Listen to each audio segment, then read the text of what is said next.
So, Chelsea Clinton has a new podcast out called That Can't Be True, and the whole purpose of it appears to be anti MAHA. I listened to the latest episode and I have thoughts. So, this is the introduction to the podcast. Things are getting weird in the world of public health. Childhood vaccines are suddenly up for debate. Fluoride is being described as industrial waste, and it feels like everyone is talking about raw milk! Exclamation mark. Navigate this chaotic time with public health expert Dr. Chelsea Clinton, who every week talks to doctors, dietitians, parenting experts, and more to expose pseudoscience and help us sort fact from fiction. By the way, Chelsea Clinton's doctorate is in international studies. She does have a master's in public health, but I think it's misleading to call yourself a doctor in this case because the podcast is related to health. So most people would assume you're either a medical doctor or have a doctorate in, I don't know, biology or some science. As a side note, I find it really annoying when people with doctorates call themselves doctors when it's not relevant. And I say this as someone who has a doctorate. I mean, if you have a podcast where you talk about science and you have a doctorate in something science related, fine, it makes sense to refer to yourself as doctor, but this is not the case with Chelsea Clinton. Anyway, in the latest episode, she interviews a nutritionist named Jessica Nurek, and Chelsea describes her as one of the most prominent experts and critics of MAHA. One of the first things Jessica Nurek debunks is about seed oils. There's just no data. There's no evidence to suggest that seed oils are inflaming us or harming our health. And in fact, quite the opposite. There's no evidence. It's pretty crazy that she can say that. If you look for studies that track health outcomes of humans eating seed oils, you'll find studies showing harms. I'm not saying that they all say that. You'll see mixed results, and anyone who's being honest about this debate would admit that. But if you want to take a look for yourself at just a small fraction of these studies, you can read this article by Dr. Chris Masterjohn, who also has a PhD in nutritional sciences. In this article, Chris Masterjohn looks at several different studies, and I haven't looked at all the studies that he discusses here, so I'm not going to tell you that his interpretation is 100% correct. I couldn't do that unless I actually looked at all the studies. But what I think is good about the article here is that he digs into these studies and tells you why he thinks certain studies are flawed and why he thought some were more reliable or should be weighed more heavily than others. And you have to do this when you look at studies. You can't just read the abstract. Sometimes a study's own data will contradict what the abstract says, believe it or not. And sometimes you have to dig into the supplementary materials to really understand the study. When it comes to nutrition studies, you also sometimes have just fatal flaws for many reasons. I mean, they can't actually force the participants to strictly adhere to diet. So everything is based on what participants will self-report generally. So it might rely on people to remember what they ate in the past week or even the past year. I can't even remember what I ate 2 days ago. I'd have to think about it. And also there are, sadly, many studies that are just sponsored by people with conflicts of interest who are just looking for a certain outcome. Some are designed so poorly that you have to wonder whether it's on purpose. I've seen studies where they said red meat causes diabetes, but what was included in red meat were things like lasagna or sandwiches. Anyway, going back to the podcast, another thing they talk about is infant formula. Yeah, so formula has certainly been something that the MAHA movement has talked a lot about. I don't exactly know why. It probably speaks to more of like this kind of glorification that we see about like moms who are at home with their kids and kind of this idea of like going back in time and living like our ancestors lived. So she claims she doesn't know why there's been this focus on infant formula. It's like she hasn't even done the minimum amount of research into what people are complaining about when it comes to infant formula. Maybe because it's a highly processed food and one of the top ingredients is often some vegetable or seed oil, also corn syrup. And this bit where she says, it probably speaks to more of like this kind of glorification that we see about like moms who are at home with their kids and kind of like this idea of going back in time and living like our ancestors lived. So she's linking the MAHA movement to conservatism, which is fair enough since the MAHA movement is part of a Republican administration, which, by the way, speaks to how inverted things have become because in the past, these kinds of concerns and what you might call crunchy hippies would have fallen under the Democrat umbrella. And in fact, RFK Jr. was a Democrat for many decades. I mean, he's a Kennedy. But anyway, she's trying to give off this vibe that because MAHA is saying that there's a problem with infant formula and they're under the conservative umbrella, that they really just want to relegate women to being housewives and go back in time, and they're anti-feminist. She doesn't say this explicitly, but I think subtly there's this association she's trying to make here. On a related note, I think progressives often completely misunderstand the conservative viewpoint when it comes to things like the role of women. I think most conservatives are not backwards when it comes to this topic, but just think that women shouldn't feel ashamed if they're housewives or wannabe housewives. And they admit that there are differences between men and women, including what they like. And on average, these are just facts. Women are more interested in work life balance. They're not as interested in making all the sacrifices that come with climbing the corporate ladder or long work hours and things like that. And there's nothing wrong with this. Again, I'm talking about averages. By the way, both the nutritionist and Chelsea Clinton said that they were lucky enough to breastfeed all their children. So I think they would agree that doing that is good and breast milk is best. But they don't actually articulate why that is in this podcast, but it's implicit based on their actions. Anyway, going back to the podcast, during this discussion, for some reason, the nutritionist spends all this time on how infant formula is this incredible advancement, as if people are calling to get rid of it or something.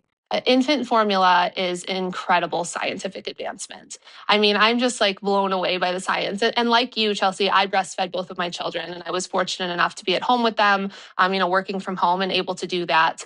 And so it's not as if I'm like partisan towards formula because I used it myself. It's just from a scientific perspective, it's an incredible advancement. I mean, infants who would have otherwise died without a reliable source of nutrition now get to live and thrive. Is there anyone in MAHA or anywhere really calling for infants to be starved? I don't know why she's even talking about this because no one's calling for getting rid of infant formula entirely. People have complaints about what goes into the formula. And like this nutritionist, they agree that mother's milk is preferable to infant formula, but no one's saying that we should get rid of infant formula or that babies should starve if they can't get mother's milk or something. Right? Because we've been able, through many scientific advancements, be able to essentially, as closely as possible, mimic breast milk, which is so cool. I think a lot of infant formula is very far from human breast milk. It's not even close. Breast milk doesn't just have nutrients, but there are things like antibodies, hormones, even live cells like immune cells, stem cells, beneficial bacteria. Now, I'm not saying that because of this we should shame women who don't breastfeed. I understand life gets in the way or whatever, so no judgments, but I'm sorry. Formula is still pretty far from human breast milk. Again, look at some of these ingredients. Vegetable oil, whey protein concentrate. My husband was a formula fed baby. Like I was a formula fed baby. like I'm so thankful both you and here in the world, Yeah. right? Like God, I kind of hate these people. Again, is there anyone saying that we should get rid of infant formulas entirely and that these people like Chelsea Clinton's husband who were formula fed that they shouldn't exist? Now, the nutritionist does say that where she does agree with MAHA is that we should have a review of infant formula, but she doesn't come at it from the point of view like we should get rid of unhealthy processed ingredients or potentially toxic ingredients, but more like there are new advancements all the time, so we should do a review. And she talks about why they add vegetable oils to infant formula. Cow's milk is not as high in polyunsaturated fatty acids as human milk. So what you have to do is you have to take the milk and then you have to add in those polyunsaturated fatty acids, and you do that with these vegetable oils. And so that's why they're included. And so there's a scientific basis for it and a reason. It's not this like conspiratorial idea that they're trying to like hurt the children. It's quite the opposite. They're trying to really help the children. Are there people within MAHA that are saying that the reason there are polyunsaturated fats or seed oils in infant formula is because the manufacturers want to hurt the children? I'm pretty sure most people within MAHA think that the reason that the seed oils are in there is because it's a cheap ingredient. But this nutritionist wants you to think that the MAHA people are all crazy conspiracy theorists who just have outlandishly dark views about the world and see everything through that lens. And on a side note, I get annoyed when people pretend that conspiracies don't happen, because sometimes they do. It's naive to think that they don't. But in this case, I really don't think most people within MAHA are conspiratorial about infant formula. I think most people think the reason the formula is such crap is just because the companies want to use the cheapest ingredients that they can get away with. You know, Democrats used to be more suspicious of large corporations. I don't know what happened to that. And so I think that's the fear from a science perspective in terms of this like anti-science movement or this like anti-expert movement that's, everybody has these ideas and they all should be like on the same playing field when there's people who have been studying this field forever and ever and particularly with infant formula, and we should be listening to them about what an infant needs. There's people who have been studying this forever and ever. So what percentage of those people who have been studying this forever and ever work in the industry? So, like, does she really not see that those people would have a conflict of interest if you're working for the infant formula industry? Okay, so then they talk about fluoride. Fluoride in the water, right? If we're saying that without evidence that fluoride is a toxin and causing chronic disease in our kids, when by the way, the number one chronic disease in children is dental caries, and we remove fluoride from the water supply, that's going to increase the number one chronic disease in our children. She seems to think there's no evidence that fluoride is toxic. There's evidence. Actually, I can't believe she would say that because this paper came out. It caused kind of a splash because they looked at different studies and concluded that fluoride exposure was associated with a decrease in IQ scores in children.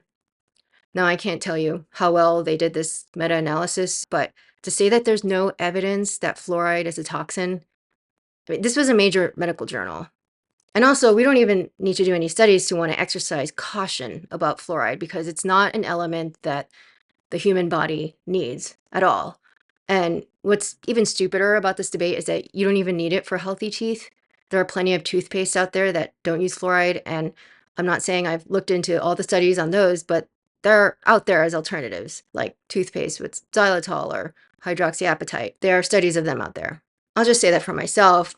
When I was younger, I used to get more cavities, even though I was using a fluoride toothpaste. And in my later years, I haven't gotten any cavities. It's been years since I've gotten cavities, and that's probably because I've improved my nutrition. I don't have as much sugar. I think more about getting not just enough calcium, but magnesium, vitamin D, K, A.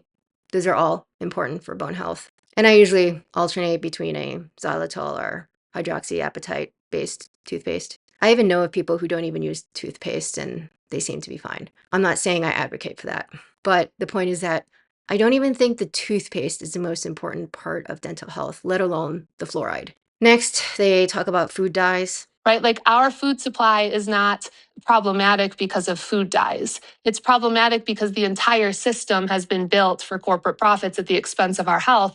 And it's resulted in a food supply that's 70% ultra processed foods, many of those low nutrient ultra processed foods. And so if you just think that, okay, I'm going to swap the color of Skittles, right, and make it not as vibrant, that's not going to change health in any meaningful way. So I agree with her that ultra processed foods are a problem, but she's acting like people in MAHA are saying that food dyes are the main cause of our problems or something. Just because people within MAHA want to get rid of food dyes doesn't mean they think it's the number one problem with food or something. This is what's called straw manning, by the way. It's when someone attacks the worst version of your argument, and this nutritionist does this constantly in this podcast. A lot of people are distrusting right now, right? And that's kind of also coming from the top, right? We have an HHS secretary that is literally telling you not to trust experts. His own experts who actually work for the department that he leads. I mean, and obviously the reason for doing that is to pretend that expertise doesn't matter. Who is saying that? Who's saying that expertise doesn't matter? Has RFK said this? Someone else in HHS? So that anybody can come in and fill those gaps, and like you and I, like anyone have the same, our opinions are weighted the exact same. I don't think anyone is saying that opinions should be weighted the exact same. Which, just is not true. You should not trust my opinion on how to fly an airplane as much as you should trust a pilot, right? Like my opinion should not matter in that conversation. And so that obviously is in all areas. Expertise is very specific, and people spend their lives kind of dedicated to a very specific topic. Expertise is very specific. Yeah, no duh. I don't think anybody within MAHA would disagree with that.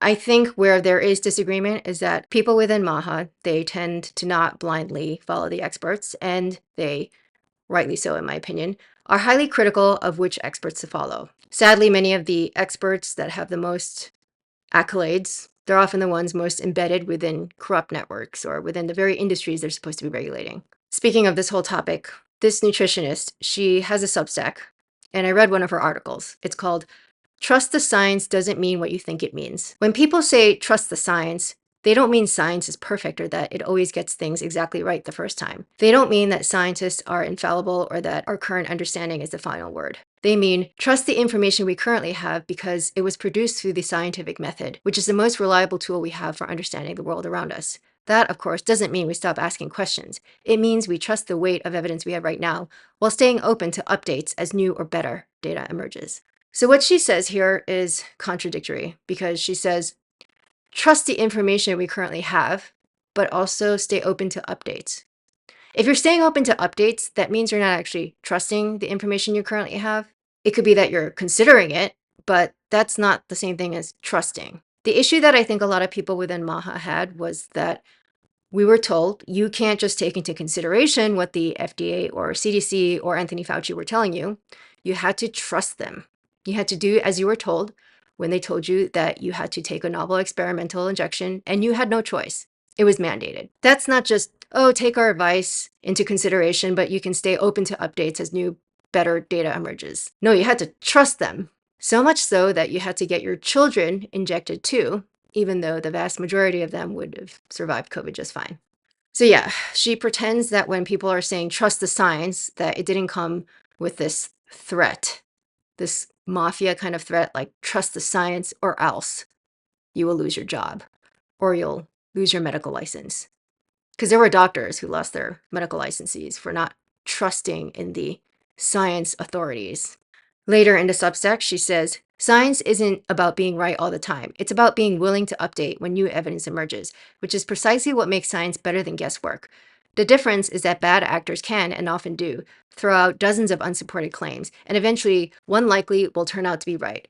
But that's just guesswork. If you say enough things with confidence, odds are something will land. Science doesn't work that way. It doesn't rely on who speaks first or loudest. Strictly speaking, science is a method, and it shouldn't rely on who speaks first or the loudest. But what gets called the science is a very different beast. It's institutionalized science. It's big science. And they're often the loudest because in many cases they buy off media companies. Big pharma has so much money they can buy off pretty much all the mainstream networks. And they do. And although science as a method should be impartial in practice, how science gets implemented is subjected to heavy bias because humans are the ones implementing it. It's not just that there are often conflicts of interest in studies sometimes or fraud, but even when different scientists analyze the same data, they can come to completely different conclusions. I wrote an article about this called Biologists Get Completely Different Results from the Same Data Sets. Basically, in the study, they got 246 analysts within either ecology or evolutionary biology to look at some of the same data. And even when they were looking at the same data, they came up with very different analyses of the data, sometimes completely opposing conclusions. And this was purely because of different analytical decisions. So things like how to handle outliers, which data to exclude, which models or software packages to use, etc. And this is without corrupting influences like big pharma coming into the picture. So you can imagine how bad it gets when those influences are at play. Going back to the Substack of the nutritionist, the scientific method is at a particular disadvantage in today's media environment.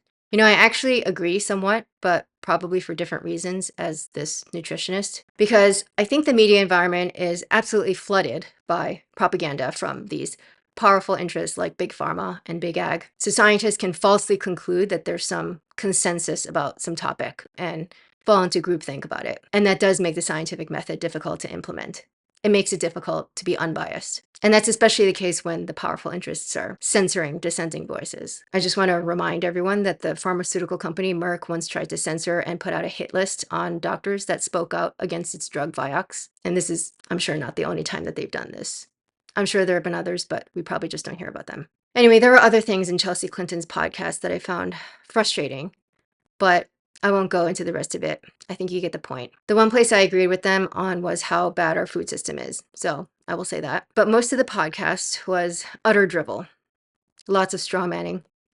So I don't think I'll listen to any more episodes. And listening to this podcast over and over again to make this video, it kind of made me homicidal. So for my own health, I think I need to stay away from it.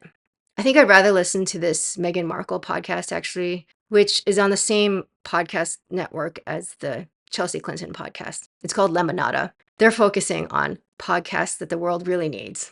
But yeah, I don't like Meghan Markle, but I think I'd rather listen to her than another Chelsea Clinton podcast. Anyway, what did you think of her podcast? If you listened to any of it, let me know in the comments below.